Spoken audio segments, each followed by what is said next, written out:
Macaulay Culkin comes up Libra rising. It puts his ruler in Cancer in the career 10th. He was a child star. Of course, any child star has a stage mother or father to push him into it. His stage father was trying to get Macaulay's older brother, Shane, an audition, and Macaulay was just tagging along. But the casting director was more interested in Macaulay.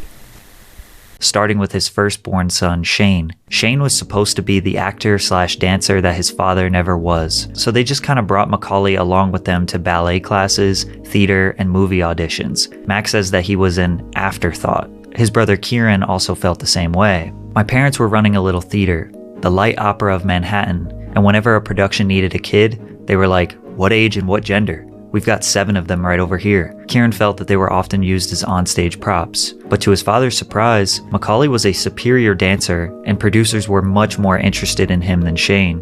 He was daring, and if you can say a 6-year-old is daring, he just wasn't afraid to do anything. I mean, he'd do whatever you asked and more. Which led him to getting booked for almost every role he auditioned for.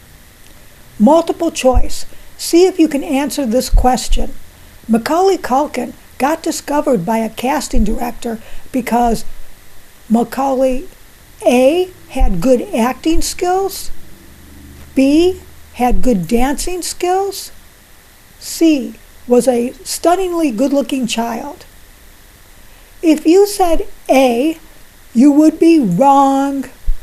If you said C, you would be right.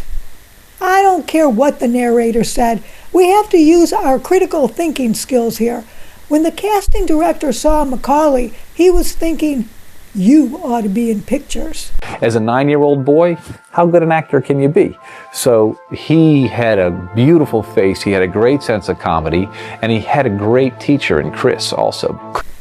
Macaulay Culkin has what might be termed ideal looks. Blonde hair, blue eyes, full lips, often ruby red, perfectly formed, angelic child face, sweet disposition. He stood out like a flashing neon light. And with his ruler in Cancer, he had an endearing quality to him. The wrong kid, it could have been an obnoxious child. So you needed somebody that was just totally endearing. In pictures, he sports a friendly smile. Libra rising likes to smile, and you'll see him almost always smile when answering questions. If you can find a picture of him not smiling, the photographer probably told him not to. His stage father, Kit, didn't treat him well, partly because he had an overbearing dominance on everyone, but also because there was jealousy at Macaulay's rapid success. Kit was a theater man. His main claim to fame was being an extra on West Side Story. David Cassidy had the same complaint about his famous father, Jack Cassidy. Jack was known for being an extremely gifted actor, getting countless accolades and honorary mentions. But he never got an Oscar or made it to the heights he aspired to. This, while his son David, who didn't hold a candle to the acting chops of his father, and never would, had success abounding as a rock star among the tweeners and the teeny boppers of the day. But he did have something his father didn't have, and that was good looks. He had a beautiful biological mother, Evelyn Ward, which is obviously where he got his good looks. On the other hand, Jack Cassidy didn't have actor good looks, although he made for a good villain. Quite an impediment. Same thing with Kit. Do you think his looks held him back? Once Macaulay got movie exposure from Uncle Buck, the writer-producer John Hughes wanted to cast him in Home Alone. The spectacular success of that movie catapulted Macaulay into one of the most desirable actors of the day. He was one of the hardest-working actors with non-stop picture deals. It was all becoming a blur. His education suffered. He had no social life. Macaulay Culkin was so burnt out from industry overuse of him that by 14 he wanted out.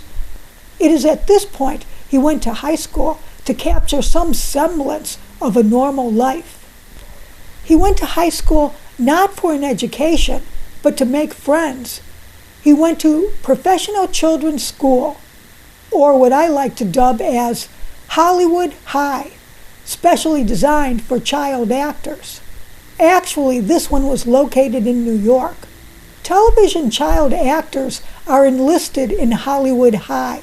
They are given 3 hours of education in a school day in lieu of at least 6 hours of normal high school education. I get the impression they are not given homework. Studio heads want their child actors to memorize their lines and prepare for the next day's shoot. They don't want their child actors to have any distractions, such as homework, or be stressed out about having to pass a test the next day. But at the same time, like, what producers really care about is whether or not you remember your lines. Like they like people, like, never work with kids or animals kind of thing. And like, yeah, it's like, and they want they really, all they really care about is you remember your lines, really, like, because apparently that's a problem. Like, for me, it never was. Like, if I ever lost my place, I would just see the script in my head and just read it. Like, I kind of had a photographic memory back then. Oh, it's faded now. You can imagine how lenient these schools must be. I've read that child actors who have attended Hollywood High claim teachers aren't really interested in teaching. The school is there to fulfill the minimum requirements as mandated by law for a child's education. Yeah, I went to a place called the Professional Children's School. Ooh, that sounds really annoying. Yeah, very. It wasn't professional, there was no children there, and it was barely a school. At the end of making Richie rich, his parents were gearing up for a divorce. He was financially savvy enough to get a lawyer to take his parents' name off his trust fund. Once the divorce removed his father as manager of Macaulay's career, Kit abandoned the family and never saw them again. Macaulay met his ex-wife, Guiding Lights Rachel Miner, in Hollywood High. She broke up with me. We went out 4 times. She broke up with me 3 times before. Right. Until finally we were going out that last time, I, pinned her down and said, okay, marry me now before you break up with me again. So she did. The marriage lasted little more than 2 years. By the time he grew up, he was no longer in demand. Like other child stars before him, the audience only wanted to see child Macaulay, and his career took a dive. When Macaulay came of legal age, he had access to his $17 million trust fund and could retire. And that was the game plan for a while. Macaulay Culkin did Party Monster, far removed from the G-rated Home Alone. It gave him the chance to stretch and prove he could do complex characters. He portrayed the real-life Michael Ehrlich, a Studio 54-ish party promoter, in a uniquely compelling fashion. It's a crying shame he was unable to continue on in movies, as he developed into a tremendous talent. I don't think anyone could have portrayed this character in a more entertaining fashion than even Michael Ehrlich himself. Michael, if it really was self-defense, then you've got nothing to worry about. You should just turn yourself in.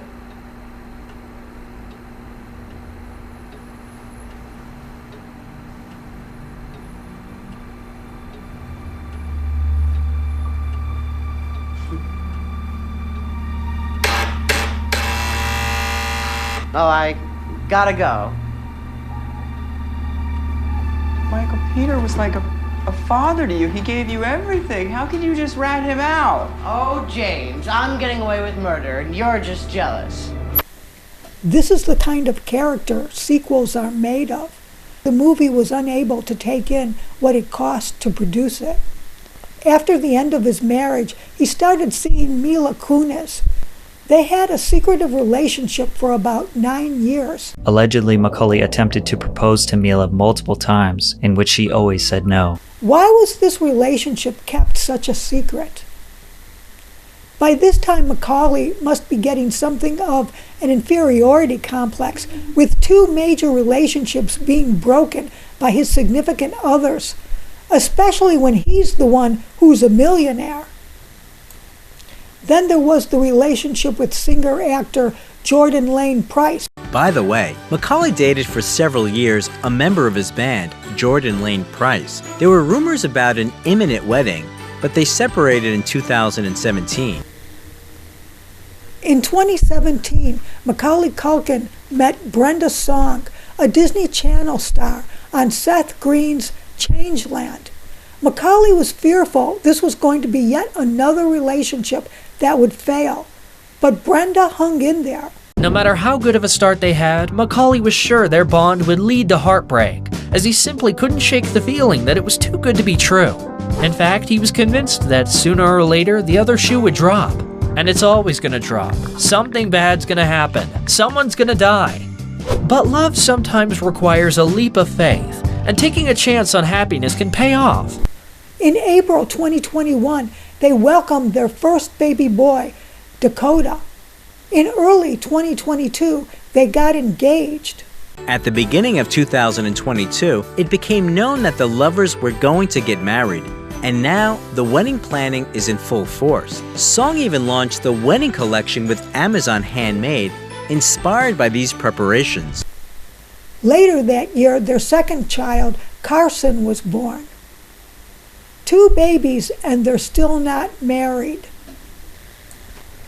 Going through the video footage, I can't help but notice Macaulay often has his nails painted, usually red, or with each nail painted a different color. Yeah, You know? I mean, I'm secure enough in myself and like everything. Like yeah, I can pull off the purse look. I mean, I wear fingernail polish and I have a participation badge. Like Yeah, you have like fingernail stripes. Like not all polished, but like a little bit. Yeah, I actually do it on purpose. Like it's like they do make my fingers a little too feminine if it's done perfectly. So, but I'm actually really good. When I did that movie Party Monster, I learned a lot of like just fun makeup-y kind of things and like ways to make your fingers look like they're like like they're 2 weeks old when really technically, I mean, I could have like painted these yesterday and they would look like this kind of thing, But I always just liked nail polish. What can I say? Now, some men do that these days, but usually they paint them black. On top of that, he's got a website he promotes called bunnyears.com. He is frequently seen wearing a bunny ears headset on interviews and other occasions. It was in the movie Changeland that I first noticed Macaulay wearing bunny ears. The actor spent 5 weeks making the movie in Thailand. In the story, the parties attend some sort of boxing wrestling match where no one, spectators or otherwise, is dressed in costume. Only Macaulay Culkin is wearing bunny ears for no particular reason. You guys, I'm up next. Okay. For me. Okay. Shut up. Sure, pal. It's fun. Wow. Yeah! Fight! Who's probably Painting nails. Is this Macaulay showing his feminine side? Always wearing bands on his wrists, traipsing around in bunny ears. Or is this something else? Could this be arrested development? His development has been interfered with because his work prevented him from having a childhood. Just like Michael Jackson, he reverts to his childhood to make up for lost time. If you took a 7-year-old boy and said to him, "Would you like me to paint your nails?" he might jump up gleefully and say, "Yes, paint my nails." He thinks it's all fun and games. Now, childhood is usually about 12 years because by that time a child is entering puberty and making the transition to adulthood. But these people who live in their childhood when they become adults tend to do it for the rest of their lives. They turn into perpetual Peter Pans. Could this have something to do with why women won't marry Macaulay Culkin? They want an adult man they can respect and look up to. They don't want to adopt a child. It's time Macaulay Culkin shed those bunny ears, stop painting his nails, and get rid of those wristbands. It's time he entered the adult phase of his life and act like a grown man. After all, he did have the wherewithal to remove his parents' names off his trust fund. He can be an adult when he wants to be. Playtime is over.